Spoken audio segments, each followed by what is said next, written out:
Amen. 1 Samuel 17, 31. 1 Samuel 17, 32, Tunasuka.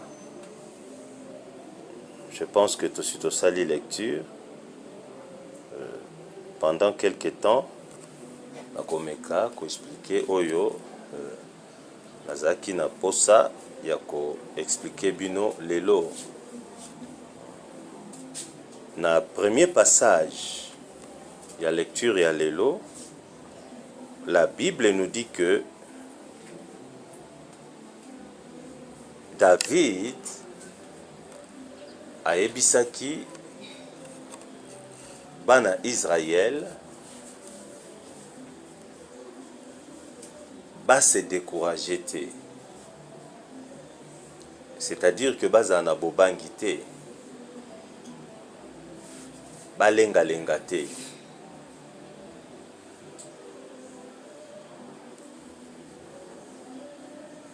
Liboso ya ba Philistin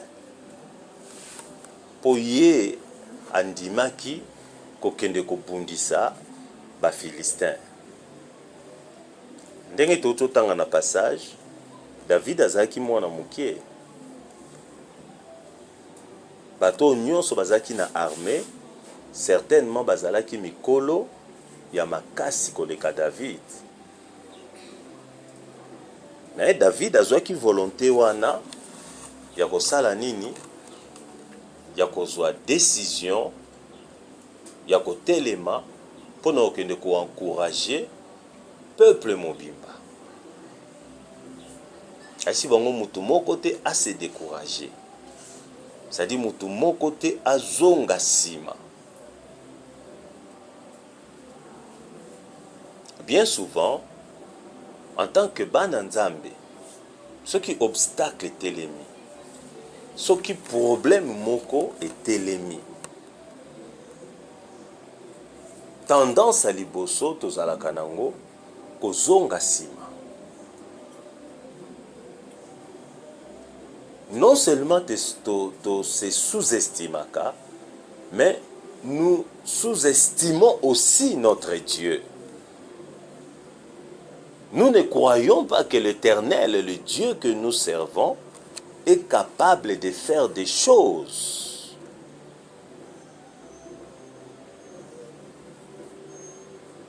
Pour que nous puissions aller de l'avant ou pour que nous réussissions.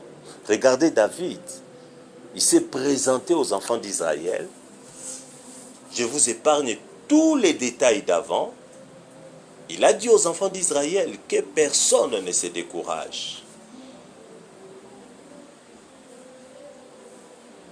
La plupart des mots liés à notre esprit ou à notre foi ou liés à la vie qui se trouvent dans la Bible, ces mots représentent des esprits. Que personne ne se décourage. C'est-à-dire, prenez courage. Que personne ne se décourage. Le découragement est un esprit impur. C'est tout un esprit. C'est un esprit anti-confiance envers Dieu, un esprit anti-foi.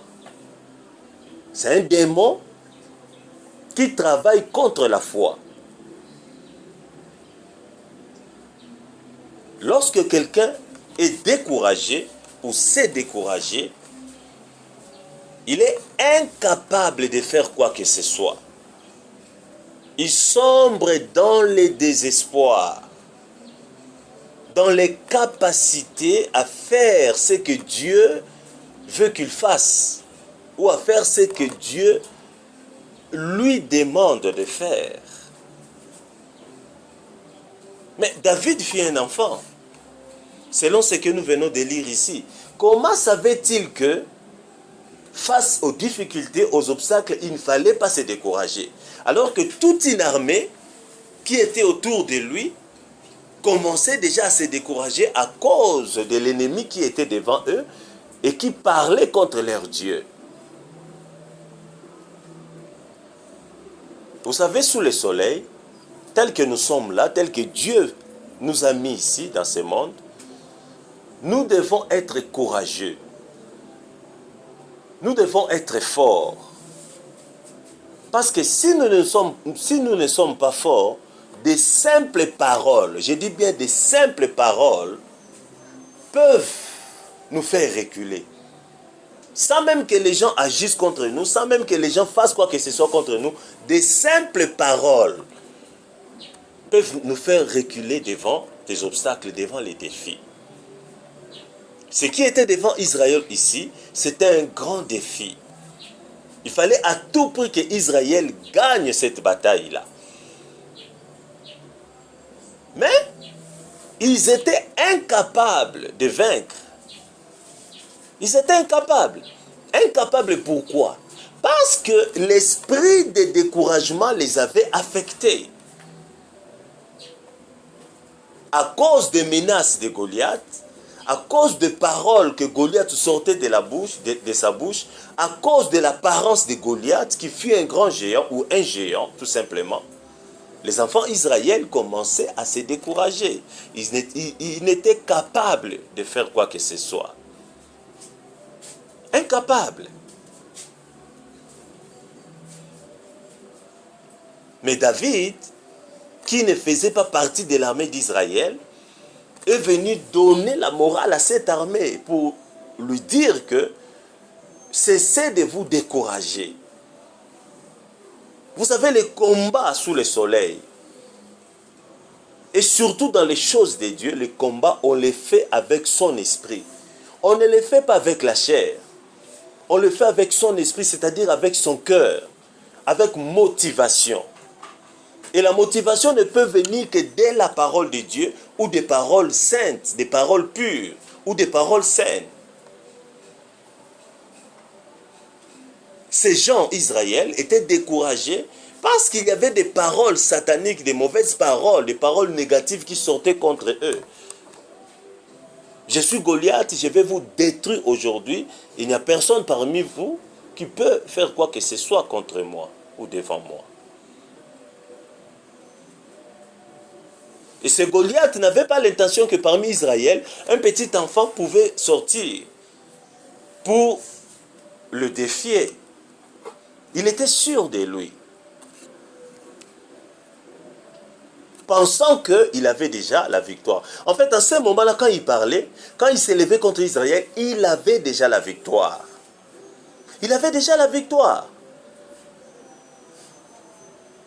Mais il avait la victoire, pourquoi? Parce qu'il s'aimait les doutes dans le cœur de l'armée d'Israël. Mais lorsque David est sorti pour dire aux enfants d'Israël, il a commencé par encourager ceux qui lui appartenaient, ceux qui étaient avec lui, l'armée d'Israël. David leur a dit, ne vous découragez pas. Goliath n'avait pas encore attaqué. Ce n'était que des attaques verbales.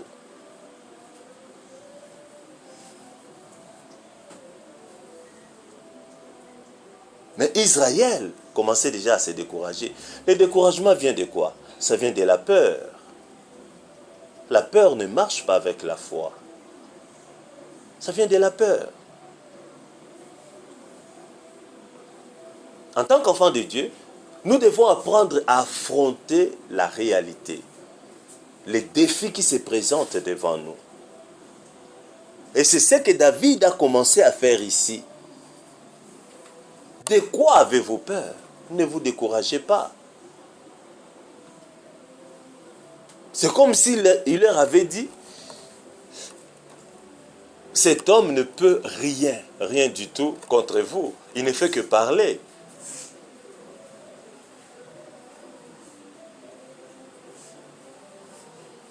Et pour parler comme ça, il faut être courageux et puis il faut être sûr de quelque chose.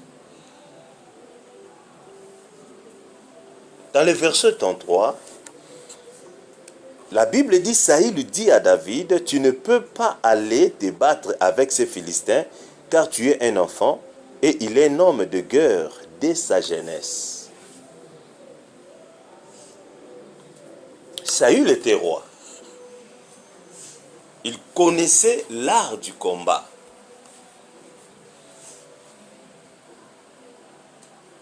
Saül, en tant que roi, a dirigé toute une armée, l'armée d'Israël. Et quand il s'est présenté devant Goliath, avec tout ce qui s'est passé dans sa vie, vous voyez, l'instabilité vient quand les enfants de Dieu ou quand les gens se compromettent.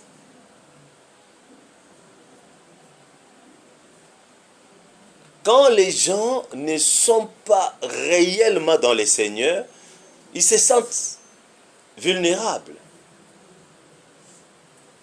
instables au fond d'eux-mêmes. Saül a été oint par Samuel, par conséquent oint par Dieu. Donc, naturellement parlant, ou même spirituellement, il devait avoir confiance en Dieu. Il devait croire. Certainement qu'il avait appris quelque chose de qui? De Saül, plutôt de Samuel. Il était roi, oint par Dieu. Mais devant ces défis, quand David a parlé contre le Philistin et en faveur d'Israël, Saül s'est fait conseiller de David pour lui dire que mais tu es un enfant, tu ne peux rien faire face à cet homme. Où est-ce que tu as appris à combattre plutôt? Où as-tu plutôt appris à combattre? Où? Ce monsieur que tu vois devant nous là, c'est quelqu'un qui a appris la guerre depuis sa naissance.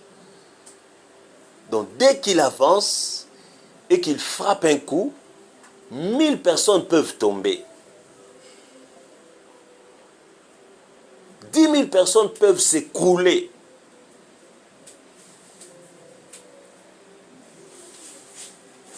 Uniquement par son seul coup.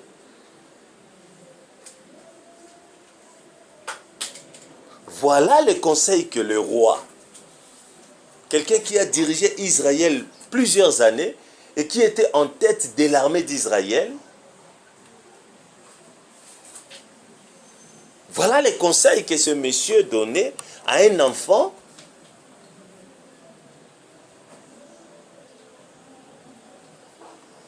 qui faisait confiance en Dieu. Tu es un enfant. Il présente David comme un enfant.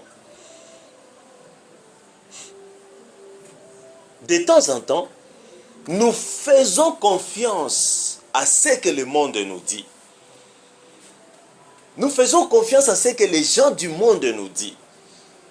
Et ce qui est grave encore, parmi les enfants de Dieu font confiance même à la sorcellerie, aux œuvres mortes de Satan. Mais nous sommes incapables de faire confiance à notre Dieu. La preuve, regardez comment nous sommes en train de nous conduire. Nous nous livrons à tout moment aux choses impures. Nous nous intéressons à tout moment aux choses qui ne glorifient pas Dieu.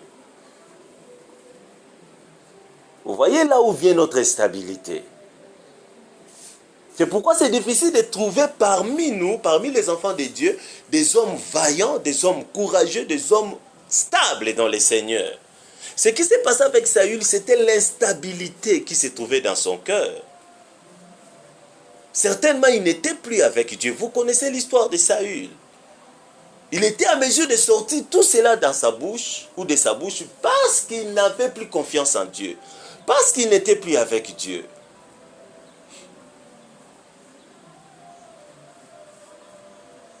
La victoire et l'échec ne se jouent qu'à des petits jeux.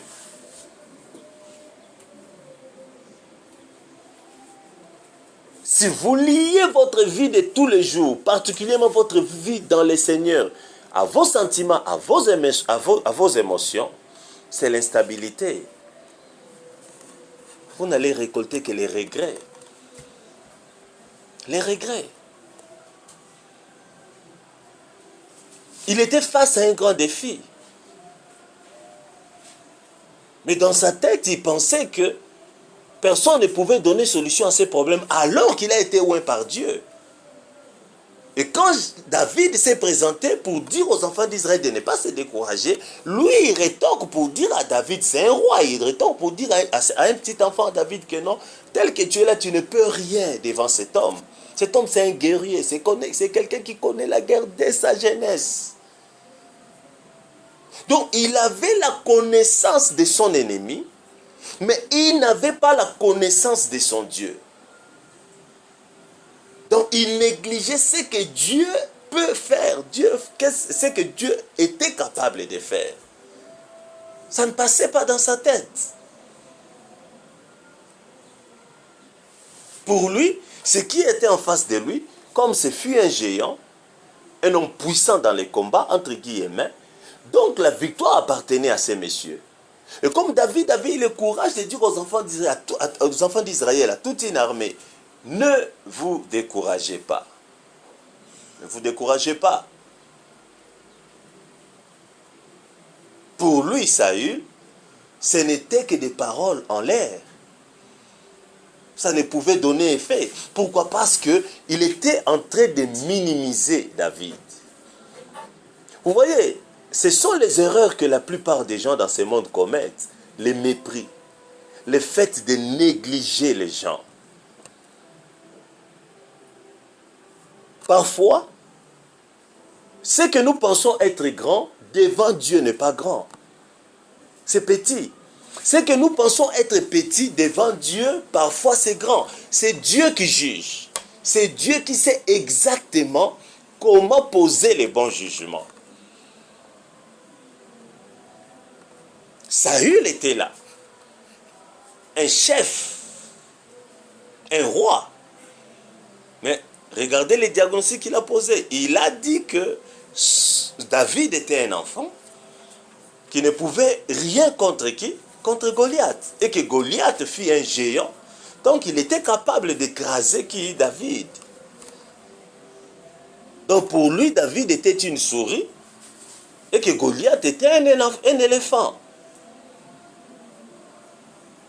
Il suffisait d'un simple coup de patte pour que la souris fasse quoi? Se fasse tuer. Est-ce que tout ce qu'il disait là entrait dans les oreilles de David? Je ne pense pas. Lisons la suite.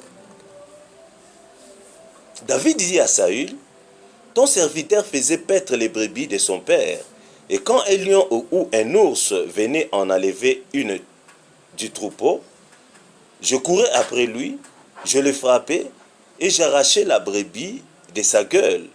S'il s'est dressé contre moi, je le saisissais par la gorge, je le frappais et je le tuais. C'est ainsi que ton serviteur a terrassé les lions et l'ours, et il en sera du Philistin. C'est un circoncis comme de l'un d'eux, car il a insulté l'armée d'Israël. Voilà les témoignages que Saül avait pour Goliath. C'est un homme de guerre qui a appris l'art de guerre depuis sa naissance et qui sait combattre, qui a toutes les techniques de la guerre depuis qu'il était né, depuis la jeunesse. Et pendant qu'il parlait comme ça à David, qu'est-ce qui s'est passé? David a dit non, mon chef, je suis ton serviteur. Donc c'est-à-dire que pour David, je suis en train de parler comme ça parce que je vais servir Israël. Je vais être à ton service.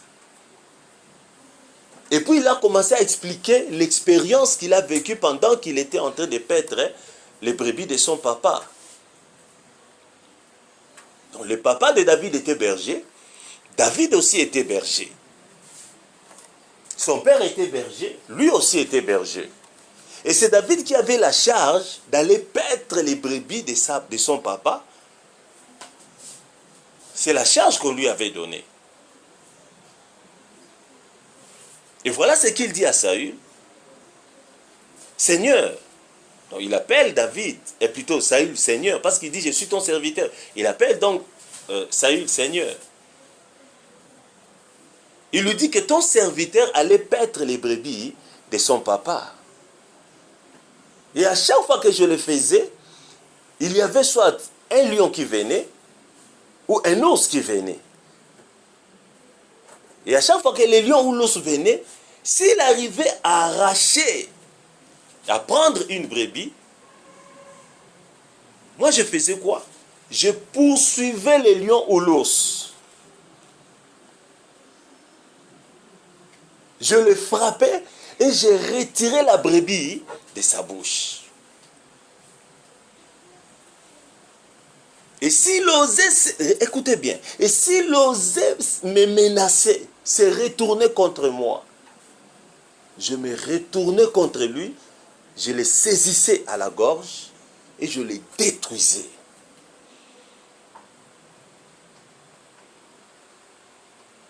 Donc David explique à Saül que,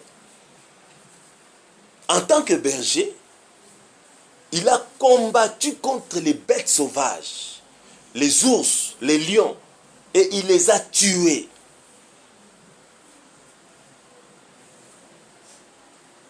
Et pour David, le fait pour lui de tuer un ours, de tuer un lion, c'est déjà une grande expérience pour aller combattre dans une armée.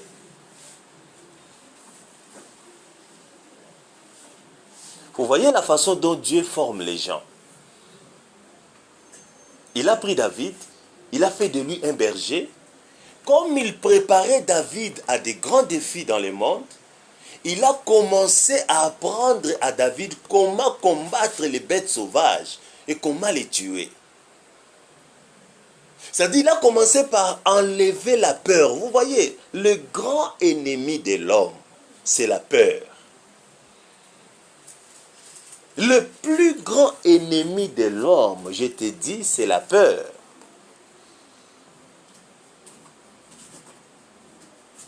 Nous devons commencer d'abord à vaincre notre peur, à enlever la peur de nos cœurs. Parce que la peur n'honore pas la foi. Et surtout, nous les chrétiens, nous devons combattre la peur. Parce que c'est tout un esprit. À chaque fois que l'ours venait, à chaque fois que le lion venait pour prendre une brebis, si David avait peur, il n'allait pas accomplir tout ce qu'il avait dit à Saül. Ça allait être dur. Donc les lions ou l'ours allaient vaincre. Ils allaient partir avec qui? Avec la brebis, manger et dévorer la brebis. Mais David, quand Saül lui a parlé de l'expérience qu'avait Goliath, David s'est élevé pour lui dire que moi aussi j'ai mon expérience. Et mon expérience à moi, je l'ai avec mon Dieu parce que j'ai combattu le bête sauvage. Donc quelqu'un qui a combattu le bête sauvage, qui a pu tuer un ours, un lion, est capable de tuer un homme.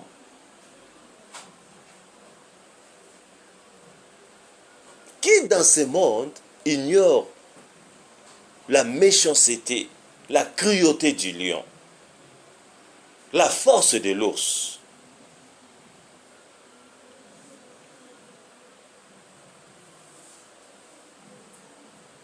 Vous voyez, les expériences que tu passes dans la vie, certainement Dieu est en train de te former.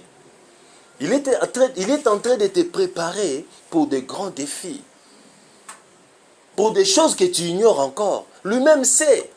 Il te fait passer dans des choses, certainement pour t'éduquer, pour t'instruire, pour te former. Mais la plupart de nous, en tant qu'enfants de Dieu, nous ne savons pas que l'Éternel est en train de nous former. Nous ne comprenons pas.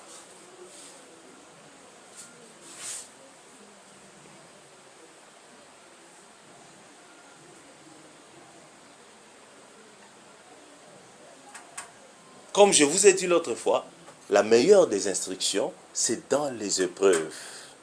C'est au travers des épreuves qu'un homme, et particulièrement les enfants de Dieu, apprennent.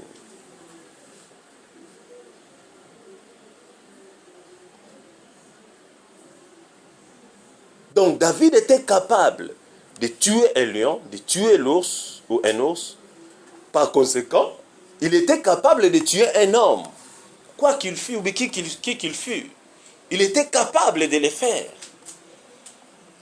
Non, pour David, le fait pour lui d'avoir tué des lions et des ours, donc Goliath ne représentait rien du tout. Rien. Mais cette expérience-là, c'est lui-même qui connaît. Personne d'autre ne connaît cette expérience-là. Mais il a un témoignage. Comme son témoignage était vrai, il fallait que Dieu le prouve sur terrain. Son témoignage était vrai. Ce n'était pas un témoignage fondé sur des mensonges, non, c'était véridique, vérifiable. Même si personne n'était là, mais au moins, il y avait quelqu'un qui les voyait. Tu passes dans des choses, dans des situations difficiles, tu passes des épreuves. Parfois, tu te sens humilié. Mais mets-toi en tête que si tu es un bon chrétien, tu es vraiment un enfant de Dieu, c'est que Dieu est en train de te faire passer plutôt dans des épreuves. Il t'enseigne, il t'éduque.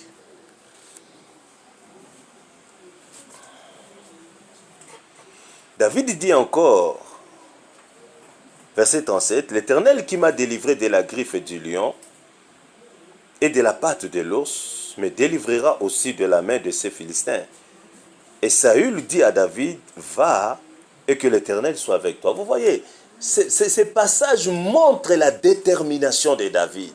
C'est-à-dire pour David, il fallait que j'en finisse avec cet homme. Il fallait que je mette fin à ça.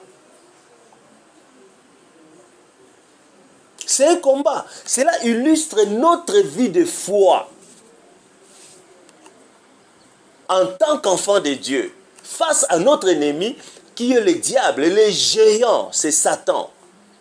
Les géants, c'est l'ennemi qui cherche à nous traumatiser, qui cherche à voler notre bénédiction, qui cherche à nous détruire, à nous faire du mal, à nous rendre nuls, à nous rendre malades.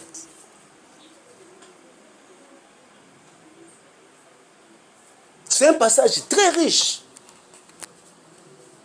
qui mérite toute notre attention. Donc David, selon le passage du 37e verset, David était déterminé à en finir avec Goliath. Pour lui, il fallait que Goliath parte. Il fallait que Goliath cesse de dominer sur les enfants d'Israël. Vous voyez, il y avait une décision dans son cœur. Un mépris contre le mauvais comportement à l'égard de Dieu. Mais regarde ce que nous sommes aujourd'hui. Les sorciers sont en train de défier l'Église. Ils sont en train de nous défier. Les sorciers nous rendent malades, pauvres, maigres, improductifs. Le diable s'élève contre nous. Il nous combat nuit et jour. Il nous empêche de prospérer, d'avancer sous le soleil. Mais nous sommes là. Nous nous plaisons dans les manger, dans les boire comme des païens, dans des habits, dans des choses inutiles, dans le péché même. Nous n'avons aucune décision dans nos cœurs pour lutter contre l'ennemi qui nous empêche de voir clair dans la vie. Beaucoup d'entre nous sont conscients du combat qui est en face d'eux. Mais ils ne font rien en tant que chrétiens. Nous avons des défis à relever. Nous devons être conscients de la charge, de la mission que Dieu nous a donnée sous le soleil.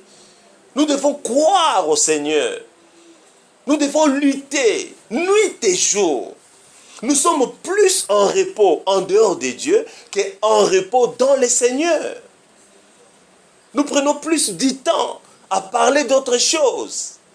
Nous ne nous consacrons pas à la prière. C'est pourquoi nos langages ne sont pas des langages de foi. Et dans nos cœurs, il n'y a aucune décision contre le diable qui nous a servi malgré que nous sommes dans le Seigneur, mais le diable a sa main contre nous. Et il danse.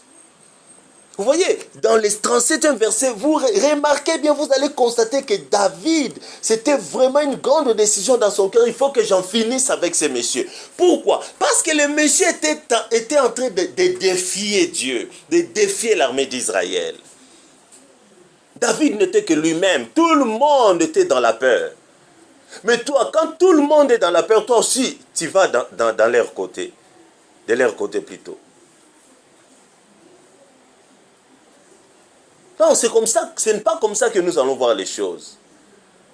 Il ne faut pas toujours croire à ce que les gens pensent, ce que les gens disent. Non, non. Ah, il est géant, il a commencé la politique avant moi, il a fait ceci, il a dirigé les nations. Non, non, non, tout ça c'est important, mais ça ne suffit pas. Ça ne suffit pas. Parce que Dieu est capable de faire de nouvelles choses. Il est capable d'en faire de nouvelles. Il est le Dieu. La Bible dit que les bontés de l'Éternel se renouvellent chaque matin. Et si ces bontés se renouvellent chaque matin, c'est que Dieu est capable de faire de nouvelles choses. Ce qui m'arrive, je ne peux pas finir comme les autres ont fini. Parce que moi, j'appartiens à Dieu. Ça m'arrive pour mon bien. Mais ça ne m'arrive pas pour mon malheur. C'est-à-dire pour que je finisse comme tout le monde. Non. Il faut qu'il y ait une différence. Le diable est un menteur. Il nous fait croire à l'impuissance de notre Dieu. Mais David n'était pas de ceux qui croyaient au diable, de ceux qui croyaient aux bêtises des Philistins, aux bêtises de Goliath. David est ceux qui croyaient à ce que Dieu était capable de faire. Parce qu'il a été ouin comme Saül, mais il ne s'est pas mis en tête que non, voilà, Saül a été ouin, moi aussi j'ai été ouin. Mais comme Saül a été ouin avant moi, comme il est en train de dire ces choses, donc si moi j'ai dit le contraire, c'est que non, non, non, non, non, non, non, non. Dieu ne juge pas de cette façon. Dieu juge en fonction du cœur de l'homme, en fonction de ce que tu es capable de produire. Il voit là, à l'intérieur, dedans. Il voit dedans. Il voit le cœur. Saül était loin, mais il sortait des choses négatives. Mais des choses négatives selon Dieu ou devant Dieu. Mais en réalité, Saül avait raison. Goliath était vraiment un homme de guerre. Mais David aussi avait un témoignage. Il a dit, bon voilà, toi tu connais que c'est un homme de guerre depuis sa jeunesse. Mais moi aussi, voilà ce que j'ai pu faire pendant que j'étais en forêt. Mais il n'y avait aucun spectateur humain. Dans tout ce qu'il faisait là, tuer lion, tuer l'ours, il n'y avait aucun spectateur humain. Il n'y avait que des bêtes, des brebis, qui étaient en train de voir comment il était en train de faire quoi? De gagner les batailles contre les lions, contre les ours. Il n'avait pas d'humain pour l'applaudir. Dans ton secret, tu passes des choses. Tu traverses des choses. Mais tu dois te confier à Dieu. Tu dois prendre ça comme une expérience que Dieu est en train de te faire passer. Comme des épreuves que Dieu est en train de te faire passer, ou au travers desquelles Dieu est en train de te faire passer. Tu dois prendre ça comme une expérience que Dieu veut que tu acquières.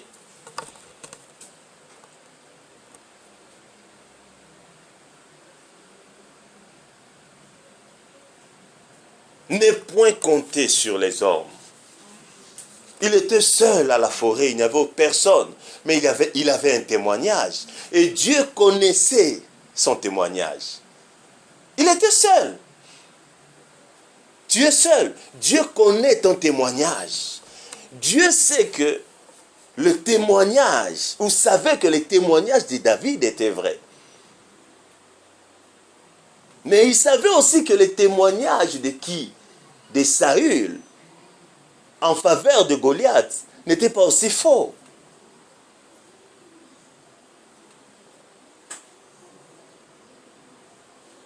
C'était vrai. Goliath avait acquis les choses de la guerre, l'art de la guerre de sa jeunesse. David, non. Par conséquent, naturellement parlant, il avait beaucoup d'avantages devant David. Mais David, dans son secret, à l'absence de tous les hommes, a combattu les lions, a combattu les ours, a vaincu de grandes batailles contre les animaux féroces. Et ce témoignage-là a marqué son cœur. Par conséquent, il s'est dit que si j'ai combattu contre les lions, contre les ours, et je les ai tués, donc je suis capable d'en finir avec cet homme, quoi qu'il soit grand, quoi qu'il soit géant.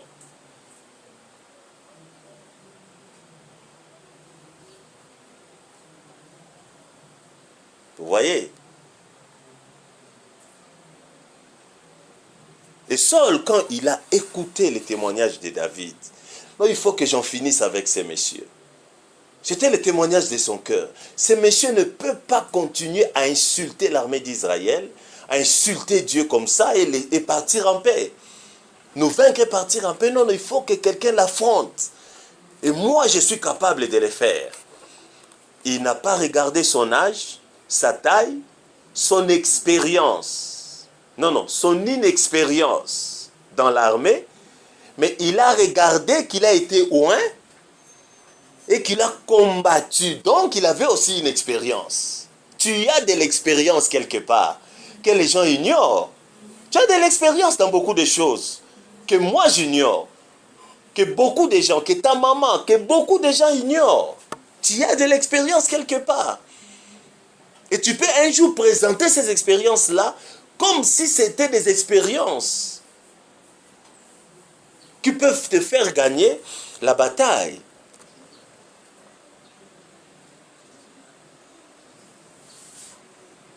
David dit encore, l'Éternel qui m'a délivré de la griffe du lion et de la patte de l'os me délivrera aussi de la main de ces Philistins.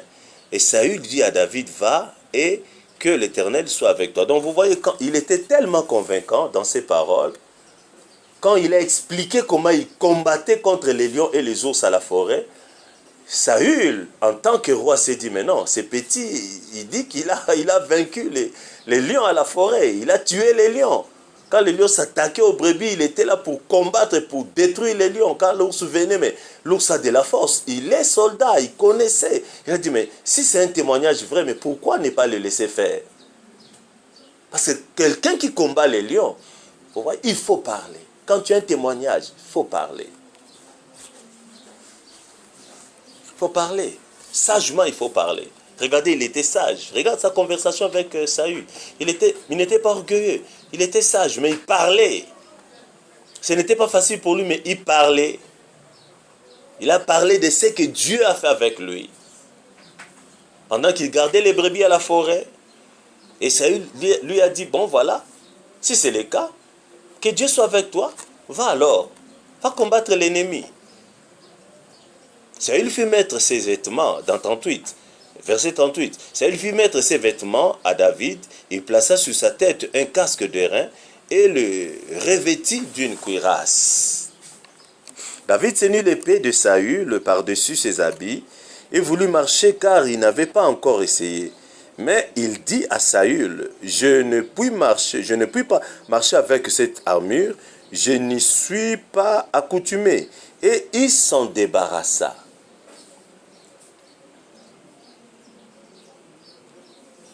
Il prit en main son bâton, choisit dans le torrent 5 pierres polies, et les mit dans sa gibecière de berger et dans sa poche. Puis, sa fronde à la main, il s'avança contre les Philistins.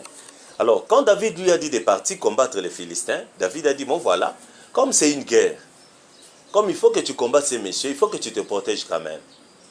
Vous voyez, là, il y avait un langage divin et il y avait un langage charnel, un langage humain. Il nous arrive, en tant que chrétiens, de voir les choses du point de vue humain. Mais ce n'est pas bon. Ce n'est pas bon. Moi, je vous dis que la plupart des chrétiens, sur 100% des chrétiens, 80% sont comme ça. Ils voient tout le temps les choses du point de vue humain. Ils sont dans le mépris des autres. Quelqu'un qui est aux États-Unis, il est chrétien, quand il voit un frère congolais, un enfant de Dieu congolais, qui est à Kinshasa ou à Bandundu, donc il est plus grand que le monsieur qui est à Kinshasa, à Bandundu. Parce que là, il travaille, il gagne de l'argent. Et celui qui est à Kinshasa, comme il ne travaille pas, il n'a pas d'argent, donc il n'est rien. Nous avons beaucoup d'erreurs, nous les enfants de Dieu.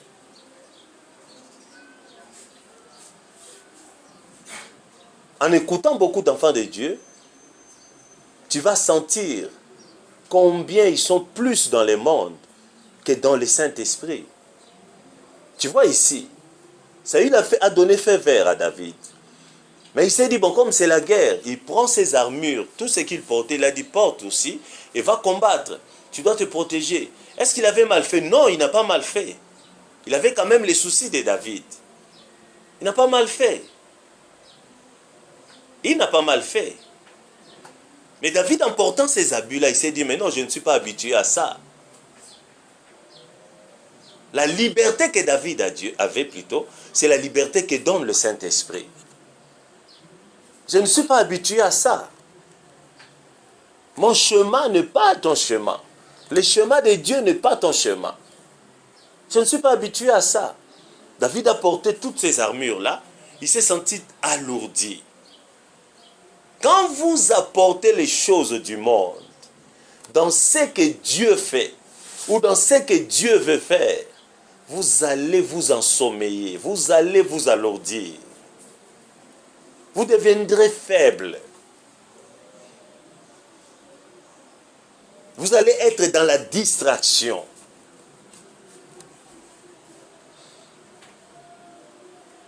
Regardez, la confiance n'aime pas la distraction. L'homme a besoin de la confiance pour qu'il fasse ce dont il a besoin de faire.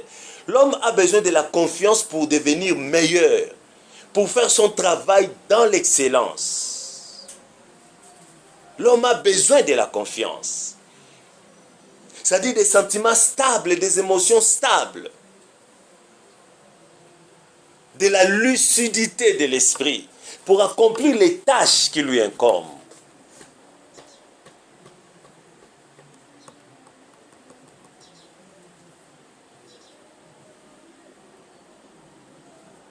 Quand vous avez votre vision, selon que Dieu vous le donne, marchez selon cette vision-là. N'allez pas prendre par-ci, par-là pour apporter dans la vision que vous avez. Non, ça ne payera pas. David avait compris ça. Il avait besoin de la confiance. Quand il a combattu les ours et les lions, il n'avait pas les épées ou d'épée, il n'avait pas d'épée, il n'avait pas toutes ces choses-là, toutes ces armures, non, non, non, non. Il n'était pas protégé par une cuirasse et par tout ça, non, par bouclier, non. Il n'avait pas besoin de ça. Il n'avait besoin que de ses mains quand il a combattu les ours et les lions. Il a dit, il saisissait les ours ou les lions à la gorge et les asphyxiait.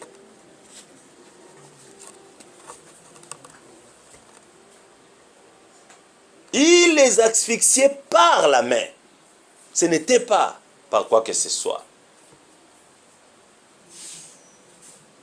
Quand il a porté les armures qu'on lui avait données par Saül, qui était son roi, il a essayé un peu d'avancer, de bouger. Il s'est dit, mais non, mais c'est trop lourd. Mais comment je peux avancer avec ça? Vous voyez, quand vous faites les choses de Dieu, quand vous marchez avec le Seigneur, abandonnez le monde, allez loin du monde. Même si, séculièrement, là où nous allons travailler, là où nous allons faire notre travail séculier, même si c'est le monde, nous ne devons pas être comme ceux qui sont là. Nous devons nous différencier.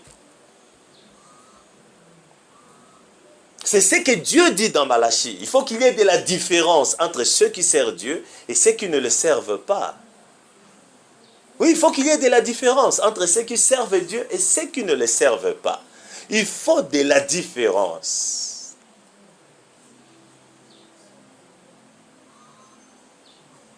Quand il a porté cette armure, il s'est senti lourd. Il a dit, mais non, je ne peux pas avancer.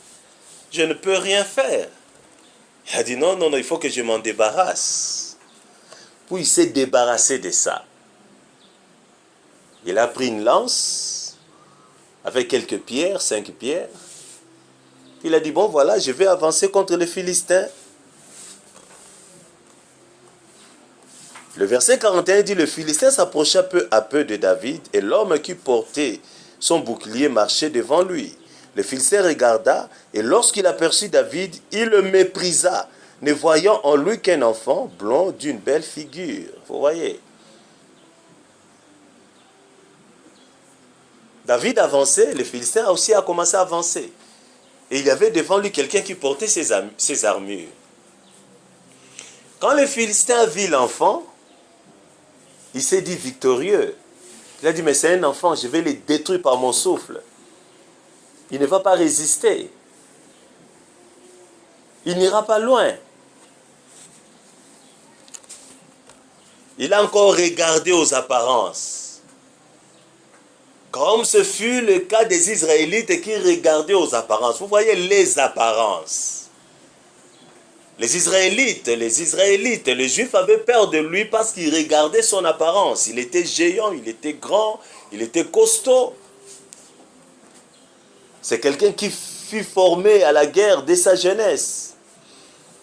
Et lui aussi, quand il vit David, il s'est confié aux apparences. Il a dit, mais c'est un enfant. C'est quelqu'un qui n'a pas de force, il ne peut rien faire devant moi. Et puis il a quoi? Il n'a même pas d'épée. Il n'a rien du tout. Puis il a bien regardé, il a dit, mais c'est un enfant qui est beau. Il a un beau teint. Parce que David était beau. Il avait un beau teint.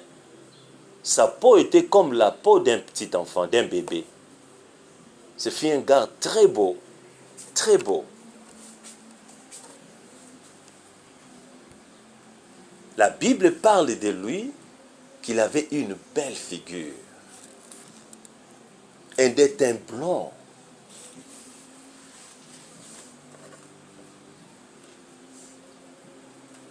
Une bonne sauce pour les femmes.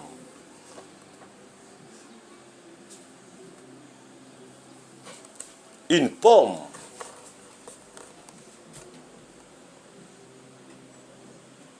Mais regardez. Il n'a pas tenu compte de ce que la nature lui avait donné. Ce fut un homme qui était avantagé par la nature. Il était beau, donc belle figure, avec un beau teint. Mais ce qui lui intéressait, c'était le spirituel, c'était le côté spirituel. Ce n'était pas le côté naturel. Vous pensez que Dieu a mis ça pourquoi? Vous pensez que Dieu a mis ça pour s'amuser, pour... Non, non, il a mis ça pour nous faire voir que vous pouvez être riche, vous pouvez être beau, mais le côté le meilleur côté, le côté le plus excellent, c'est le côté spirituel.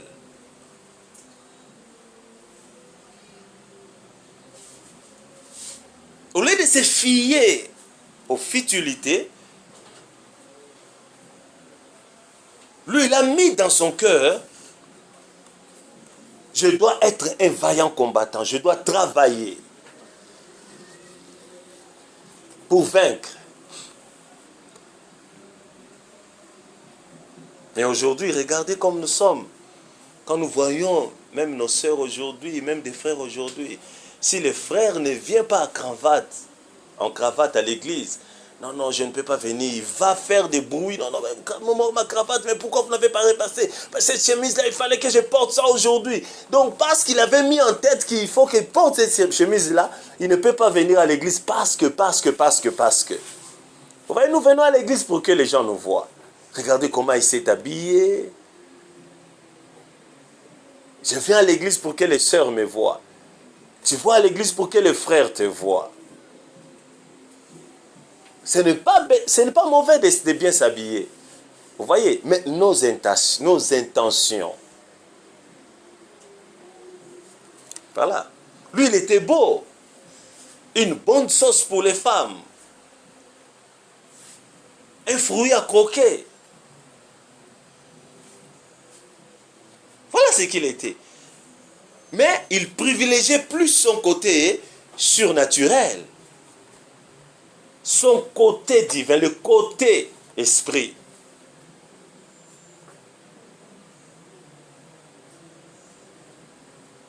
La Bible dit de David comme un bel homme, avec un teint blond.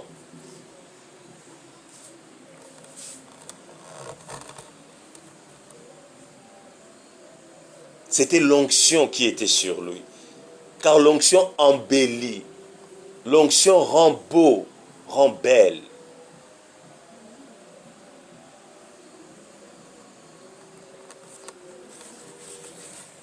Et son ennemi qui était en face de lui avait constaté que non, il était beau. Donc, il a envié. Il a envié.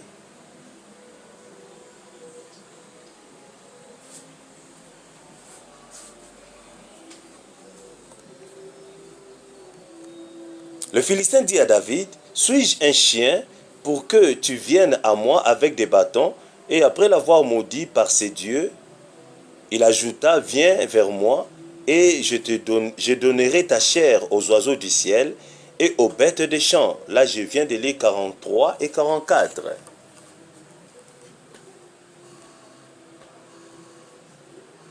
Quand ce Philistin vit David s'approcher contre lui, il s'est dit, mais toi tu viens contre moi plutôt avec un bâton à main et avec tout ce que tu as là. Mais moi je suis un chien avec des pierres. Et moi je suis un chien. Et puis il commença à maudire David. Puis il a dit à David, je vais te tuer.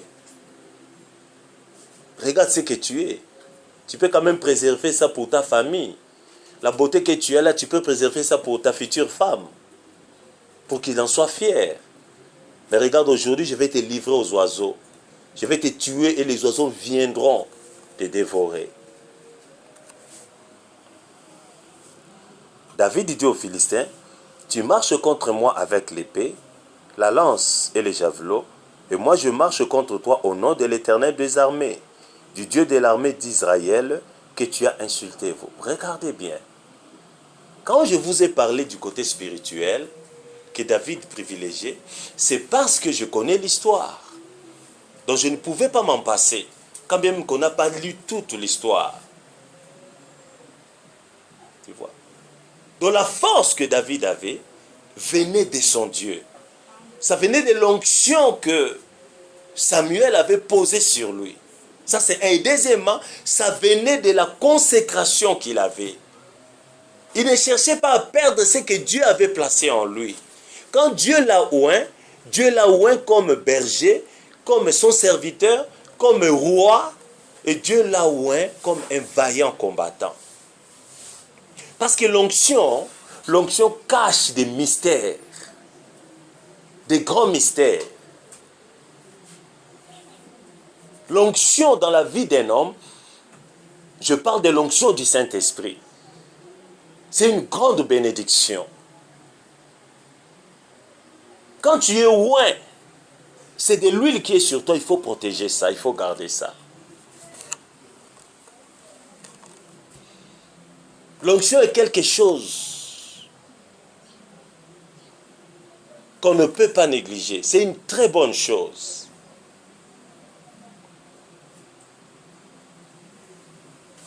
C'est ce qui a fait que David soit beau et c'est ce qui a fait que sa peau soit blonde. C'était l'onction. C'est-à-dire que son apparence attirait à cause de l'onction que Dieu avait déversée sur lui.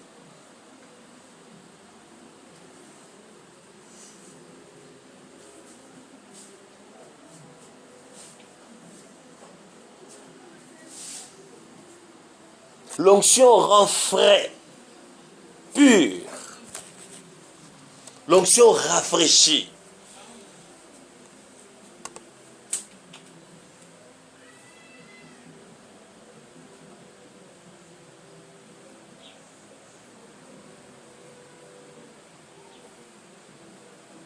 David a parlé contre les Philistins pour lui dire que moi je viens contre toi au nom de notre Dieu. Regardez les enfants de Dieu. Quand nous lisons la Bible nous montre ou nous démontre clairement que sans les secours surnaturels, l'homme ne peut rien. L'homme n'est capable de rien. Regardez, ça c'est quelque chose de contraire, mais il faut que j'en parle. Regardez ce qui s'est passé dans les jardins d'Éden. Pour que l'homme chute, il fallait qu'un esprit impur vienne contre lui. Et l'homme a tombé dans le jardin d'Éden. C'est la grande bataille. Aussi longtemps que nous sommes dans cette chair, la bataille sera toujours là. Jusqu'à ce que le Seigneur revienne. David savait qu'il y a un Dieu dans les cieux. Et regardez, on nous dit ici que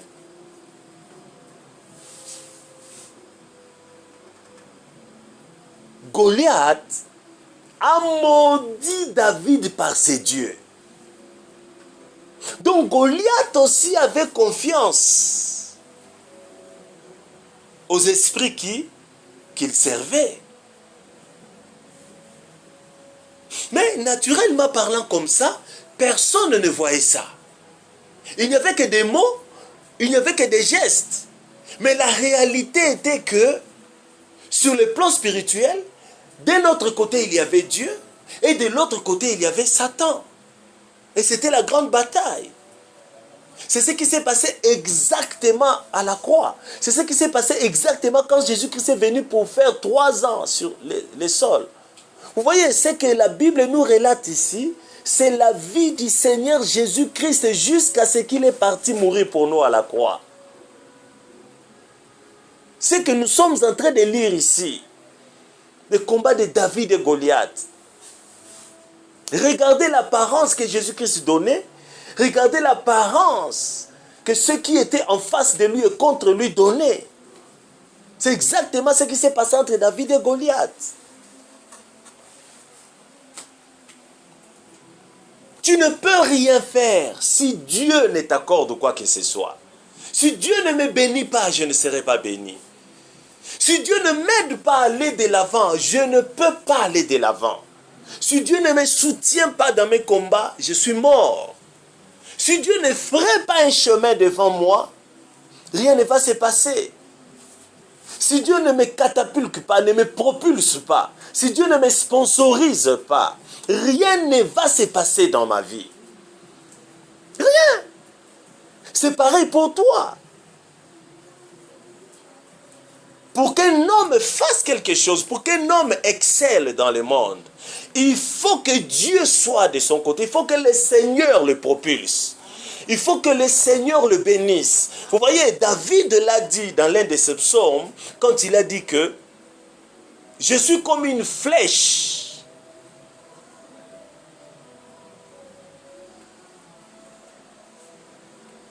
dans le carquois.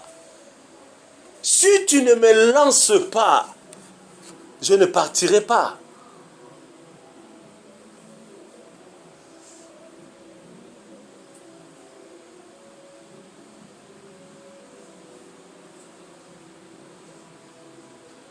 Dieu est là pour nous bénir. S'il ne fait rien pour nous, rien ne va se passer dans nos vies.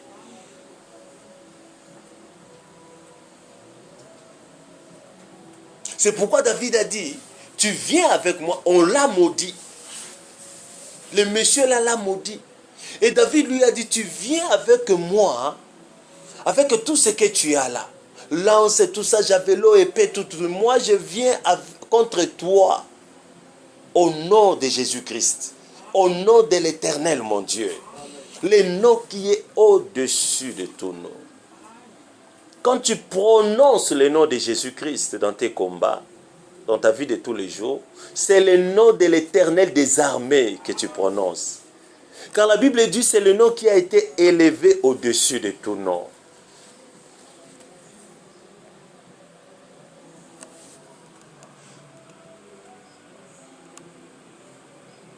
Et David lui dit, aujourd'hui je te tuerai, je t'abattrai. Et le monde entier saura qu'en Israël, il y a un Dieu. C'est-à-dire un témoignage sortira. L'Éternel sera glorifié.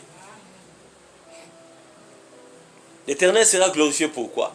Parce que David était un petit, sans expérience de la guerre, devant un homme qui était aguerri à la guerre, qui savait toutes les techniques de la guerre. Et si David parvenait à vaincre le géant Goliath, donc les gens se diront, oh voilà, donc Dieu est capable de tout. Donc accomplissement de la parole qui dit, selon Luc 1,37, rien n'est impossible. Hein? Dans ta vie, rien n'est impossible à Dieu. Amen. Rien.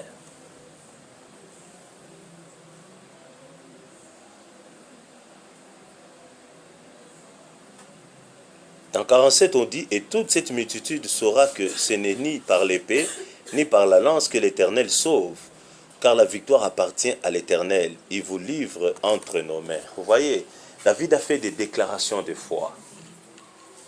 En fait, il prophétisait pour lui-même. Il prophétisait pour son destin. On venait contre lui avec des lettres sataniques. Je vais te tuer, je vais te détruire. Tu souffriras de cette maladie, tu n'en sortiras pas. Ce sont des lettres démoniaques. C'est Satan qui vient avec des lettres démoniaques au travers des gens, même au travers de nos pensées. Tu vas mourir, rien ne va se passer, tu vas vivre un grand calvaire, tout ça. Ce sont des lettres sataniques. Tu ne sortiras pas de cette situation. Ce sont des lettres démoniaques. L'ennemi vient avec ça. Soit au travers des hommes qui ont perdu la foi, soit au travers de nos pensées, pour nous troubler. Mais David prononçait, venez aussi avec des lettres divines. L'Éternel te livrera entre mes mains. L'Éternel te détruira. Parole contre parole. Et David lui a dit clairement que non. C'est Dieu qui donne la victoire.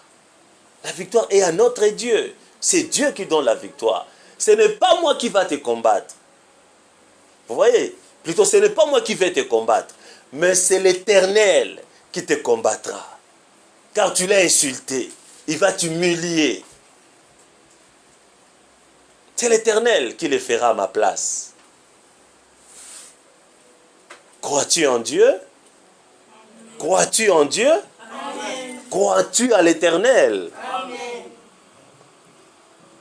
Aussitôt que les Philistins s'est mis en mouvement pour marcher au-devant de David, David courut sur le champ de bataille à la rencontre du Philistin. Il mit la main dans sa gibecière, il prit une pierre et la lança avec sa fronde. Il frappa le Philistin au front et la pierre s'enfonça dans le front du Philistin, qui tomba le visage contre terre. Ainsi, avec une fronde et une pierre, David fit plus fort que les Philistins. Il le terrassa, lui ôta la vie, sans avoir l'épée à la main.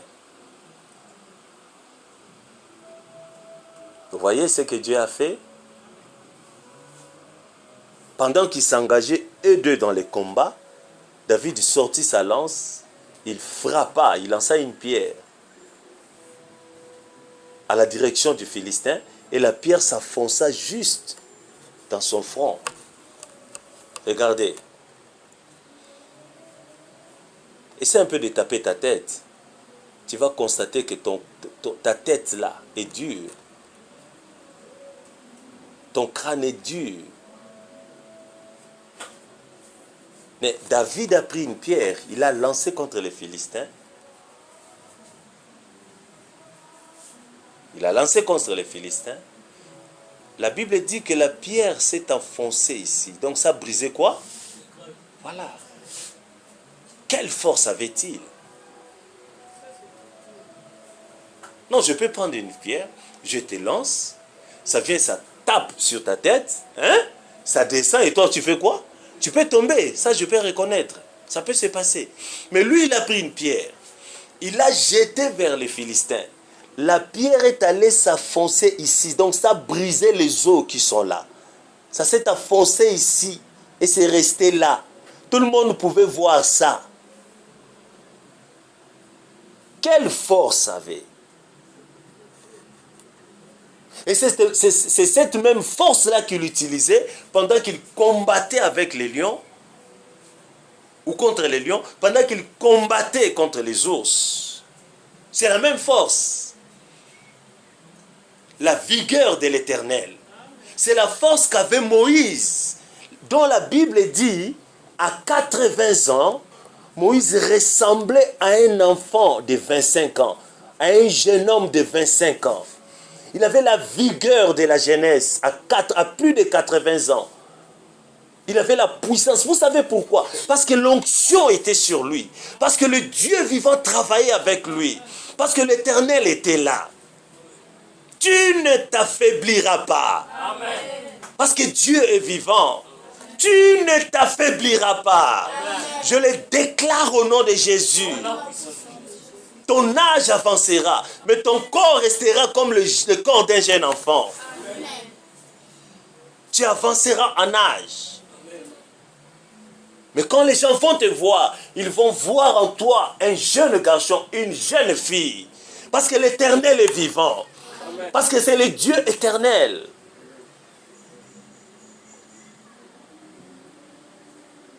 La même vigueur, la même vigueur qu'avait David, c'est la même vigueur qu'avait Moïse.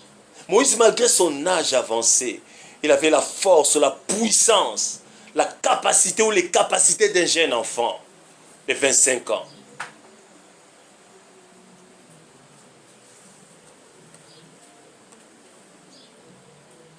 Parce qu'en lui, ou sur lui, il y avait l'onction de l'Esprit de Dieu. Dieu ne vieillit jamais. Amen. Et tu ne vieilliras pas. Amen. Le monde ne te consumera pas. Amen. Ça ne consumera pas tes os. Amen. Car l'Éternel est vivant. Amen. Donc quand David a frappé, avec cette vigueur-là, l'Éternel a frappé. Et la pierre s'est enfoncée ici, au front. Et c'est resté là, ça a brisé ses os. Frappe ton front, tu vas voir comment c'est dur. Parce qu'il y a des os. Ça s'est enfoncé et c'est resté là comme un témoignage. Et le Philistin était à terre. Et David est accouru vers lui.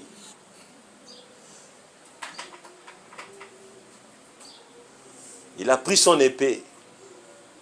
Il a coupé la tête. Il est revenu avec sa tête comme un trophée. Jeune garçon a vaincu les géants. Jeune garçon a vaincu les géants. Quelqu'un qui n'avait pas l'expérience de la guerre a vaincu celui qui a l'expérience de la guerre. Vous voyez, Élihu, dans les livres de Job, avait dit ceci aux amis de Job. C'est l'esprit qui donne l'expérience. L'expérience ne vient pas du travail que nous faisons chaque jour. Oui, nous pouvons apprendre quelque chose, mais c'est l'Esprit de Dieu qui donne l'expérience. C'est le Saint-Esprit. C'est pourquoi je vous parle de la consécration, de la stabilité dans le cœur. Ne te laisse pas conduire par tes sentiments et tes émotions. Tu as besoin de la confiance pour faire de grandes choses, pour être excellent, pour parler. Tu as besoin de la confiance. Pour parler, convaincre les gens, tu as besoin d'être sûr de toi dans le Seigneur.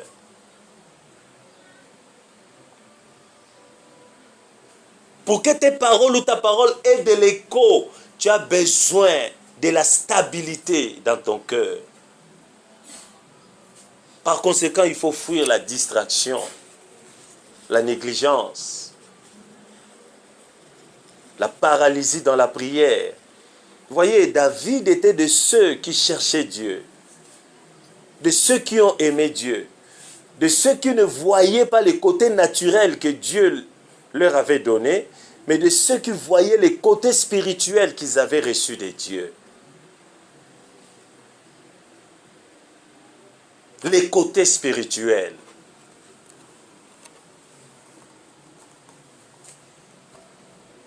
Ah, tu ne me vois pas? Moi, je suis belle, hein? Je suis métisse, hein?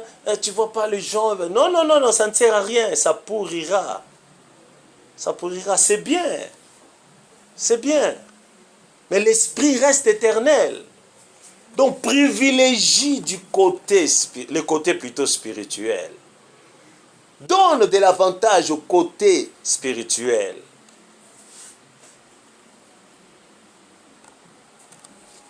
Mon Dieu, que Dieu nous aide. Amen.